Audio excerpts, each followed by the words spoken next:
types of concentrates. This lesson is all about feed types. So there are mainly two different feed types. The first one is concentrates and the other one is roughages. So on this slide, we're first going to look at the different types of concentrates, and there are two main ones you guys must know. The first one is you get protein-rich concentrates, as the name implies. There's a lot of protein in there. And then you have energy-rich ones, so those with more sugar, carbohydrates, that type of thing, to give energy to the animals. So the main functions of concentrates, generally at the bottom of the screen there, it's mainly there to increase milk and meat production, so generally just production, but among others for milk and cows, and meat generally also for cattle and for sheep and so on. Then also we give these type of concentrates to fatten the animals when they're ready for slaughtering, and they generally talk about fattening or finishing. So the finishing refers to you're finishing this animal just before slaughter. So it has grown its full length, you're happy with its size, and now the idea is just to get it fat enough to get a bit more weight on it. So again, a better weight for the animals, usually in cattle, is you get a better price for it. So that's the reason why we want them fatter. And then lastly is there for growth and reproduction. So usually protein generally is very, very good for growth of young animals. And yes, it is needed for the reproduction of certain animals so that they can reproduce. And energy technically also usually helps with this. Then the second type we get is the roughages. So this is usually the feed you get out in the veld. There's also two types, protein-rich and carb or energy-rich. Again, as the name applies, the protein-rich has more protein and the energy-rich has more carbohydrates in. And the main function of your roughages, well, the main reason why we give it to the animals is because it's the cheapest source of nutrients. The farmer generally doesn't have to plant any extra crops. Usually he just uses the veld grasses and so on. If he has it, if he does not have it, then obviously he has to cultivate the soil and plant these specific plant types. But generally, even if he does have to plant it, it's the cheapest source of nutrients. Usually your concentrate is much more expensive. Then secondly, it helps the rumen develop in young animals, especially with the cows. If you guys can remember, we did the cow stomach compartments. Usually the calf is born with an underdeveloped, well, 3 underdeveloped stomach compartments, whereas the abomasum is the main functioning stomach. So in this case, they have to eat roughages to develop the rest of the stomach compartments. Then lastly, it also increases the feed intake. So that you usually talk about it makes up the bulk of the feed, and this means that the concentrates gives the needed energy and protein and so on. But then when they eat roughages, it actually makes them feel fuller. So it feels to the animals that they are full, they're not hungry anymore, and hopefully they have gotten in all the nutrients they need, but it's there to allow them to keep on eating. Sometimes animals like to overeat themselves, but they can keep on eating and they won't necessarily become too fat. So the roughage is just there to fill their stomachs. Then you guys have to know a couple of examples of different concentrates and roughages. So let's look at 2 examples for the energy-rich concentrates. The first one is maize. Again, you guys don't have to know all the detail like the percentages given here. This is just kind of like a comparison between the different ones, just to give you an idea what I mean with if I say low protein, so between 8 and 10%, but you don't have to remember the values. So for maize specifically, it has a high fat content. So again, it actually helps to fatten the animals. There is not a lot of protein, so it has a low crude protein content. And yellow maize itself is rich in carotene. So if they may ask you guys, what is one health benefit of maize or one health benefit of one example of energy-rich concentrates, it'll be specifically maize has carotene in.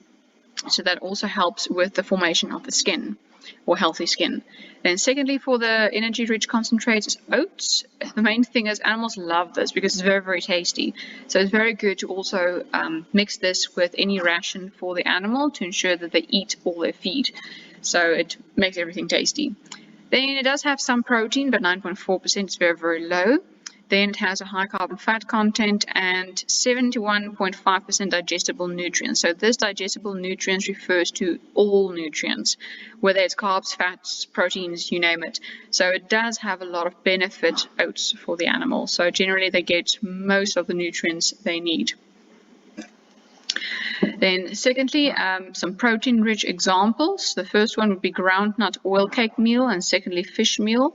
So again, these are rich in proteins. So groundnut oil cake meal kind of has laxative properties, so it can cause diarrhea. You can imagine if this animal eats too much protein and maybe only eats protein, the body will try to get rid of the extra protein, so it can cause diarrhea. So most of these you give in small amounts to the animal because it's 38% digestible protein. That is kind of high. It seems low because it's less than 50, but for protein content that is high. Then also it has a lot of digestible nutrients, so generally this is very healthy for the animal. Then the fish meal, it has added vitamins A, D, B12, which is very good for them. It even has a higher digestible protein index here, 55%, meaning it has a high biological value. And again, the fish meal has more proteins in than the groundnut oil cake because the fish meal is an animal product. So animal products generally have more proteins in than your plant-based ones. Then also 72% is digestible nutrients of the fish meal. So both these two examples is actually very beneficial for animals. Then roughages, some two examples. The first one of underneath the energy-rich type of roughage is oat hay. So this guy is very poor in protein. It almost has no protein in it. So this is just to fill in the bulk of the feed. So again, it's to make the animal feel like it has eaten something, its stomach is full and it's not hungry. So it does have some digestible nutrients, so it is healthy, but for, again, protein, no, there's no protein in there. So then it's basically used for supplementation, meaning, again, like I said, if you just want to bulk up the animal, make sure it feels satiated, it has been eating enough, it's not hungry anymore. Secondly, protein-rich example, there is lucerne hay. This is actually very, very high in protein, hence the name protein-rich. It has vitamins A and D, which is good for the animals, and also 55% digestible nutrients. So again, the reason why there's less digestible nutrients is because it has a higher protein content. And generally, this is very, very tasty for animals. So again, if they had to choose between these two examples, the oat hay or the lucerne hay, they would go for lucerne every time. Then we go on to succulent roughages. So succulent just means wet. So usually in the previous example, the two hay bales, lucerne hay and the oat hay, it's dry when it's given to the animals. But succulent roughages is those that still have a good moisture content. So the first one is silage. So usually silage means they say that ensiling is a fermentation process, and yes, it is. So meaning usually you get these white bales on farms, or whatever the type of hay is. They wrap it in plastic and then allow that wrapped hay bale, or whatever it is, allowed to stand for a couple of months in the sun. The sun kind of bakes it. There's bacteria on the inside of this bale, inside of the plastic, and the sun and the plastic allows everything to cook. I want to say cook inside. So then the bacteria starts to ferment everything on the inside. So in this picture, we see the cattle eating the silage. You can still see it looks like hay, but it's actually wetter than normal hay and is halfly digested because of the fermentation process of the bacteria. So then crops can include maize, lucerne, and oats. So sometimes they use maize, lucerne, and oats hay to make the silage. Then it's also the cheapest way of preserving nutrients. So many times they do silage or give silage to animals in winter time. So during the summer, it's cut, baled, and then wrapped, so to allow it to ferment. And then in winter time, this is given to the animals. So it's a good way of preserving all that, if it's got protein in it, or preserving the carbs or whatever it has, so that during winter time, all those nutrients are still inside the hay. Then lastly, it's also rich in vitamin A. Then for the green feed, this is literally, like the picture shows, allowing the animal to eat off of the land. So it's very tasty. It has a good water content, sugar content.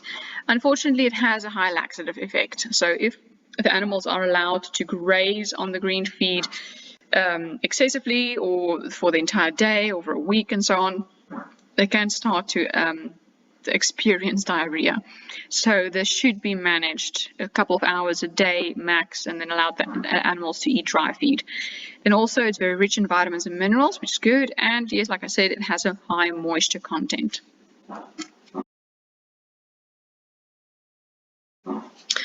Then this is kind of like a cheat sheet I want you guys to memorize. So for feed suitability, we then generally ask you guys, off of a table or whatever, they give different feed items, like we just did the oat hay, lucerne hay, fish meal. Then they ask, but which one is best for growth? Which one is best for production? Which one is best for energy? It's good to know or to remember, like we just said, which ones are energy rich, which ones are protein rich. So off of the slide now, food needed for growth generally must have a high protein content. It can have some carbs, but the main idea is it must be high in protein. And usually if it has phosphorus and calcium, vitamins A, B, D, and E, it's very good for growth in animals, especially for young animals. And secondly, food needed for production. Again, when you hear production, think again protein. It must have a high BV content. So usually the proteins with high BV is good for milk production.